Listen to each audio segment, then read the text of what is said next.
ನೀವು ಯಾವಾಗಾದರೂ ಒಂದು ಅಬ್ಸರ್ವೇಷನ್ ಮಾಡಿದ್ರಾ? ಯಾರೋ ಒಂದು ಟಾಪಿಕ್ ನಿಮ್ಗೆ ಹೇಳ್ತಿದ್ದಾಗ ನಿಮಗೆ ತುಂಬಾ ಇಂಟ್ರೆಸ್ಟ್ ಅನ್ನು ಬರುತ್ತೆ ಅಲ್ವಾ?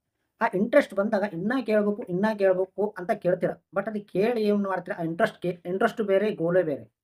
ನೀವು ಇಂಟ್ರೆಸ್ಟ್‌ನ ತಗೊಂಡು ನಾವು ಮಾಡಬೇಕು ಅಂತ ಅಷ್ಟೇ ನೀವು ಅನ್ಕೋತೀರಾ. ನೀವು ಒಂದು ವಿಡಿಯೋ ನೋಡಿದಾಗ ತುಂಬಾ ಇಂಟ್ರೆಸ್ಟ್ ಬರ್ತಾ ಇದೆ ನೀವು. ಏನೋ ಒಂದು ಇನ್ಸ್ಪಿರೇಷನ್ ಸಿಗುತ್ತಾ ಇದೆ. ಇನ್ನ ಜಾಸ್ತಿ ವಿಡಿಯೋ ನೋಡಕ್ಕೆ ಹೋಗುತ್ತೀರಾ. ಅವಾಗ ಅವೆಲ್ಲ ತುಂಬಿಕೊಂಡು ನಿಮ್ಮ ಮೈಂಡ್ ಅನ್ನೋದು ವಜ್ಜೆ ಆಗ್ಬಿಡುತ್ತೆ. ಸೊ, ಅವೆಲ್ಲ ನಿಮ್ಮ ಮೈಂಡಲ್ಲಿ ಇರೋದು. ಯಾವುದೋ ಒಂದಷ್ಟೇ ಇಟ್ಕೋಬೇಕು. ಗೋಲ್‌ನಲ್ಲಿ ಅಷ್ಟೇ. ಇಂಟ್ರೆಸ್ಟೇ ಬೇರೆ, ಗೋಲ್ ಇಟ್ಕೊಂಬೋದೇ ಬೇರೆ. ನಿನ್ನ ಗೋಲ್ ಇಟ್ಕೊಂಡಾಗ ನೀನು ಮತ್ತೆ ಎಷ್ಟೇ ಅಡ್ಡ ದಾರಿ ಬಂದರೂ ಪರವಾಗಿಲ್ಲ, ಎಷ್ಟೇ ಕಷ್ಟ ಏನು ಬಂದರೂ ಪರವಾಗಿಲ್ಲ. ಆ ದಾರಿಯಲ್ಲಿ ಹೋಗ್ಬೇಕು. ಅದು ಮಿಸ್ ಮಾಡ್ಕೋಕ್ ಹೋಗ್ಬಾರ್ದು.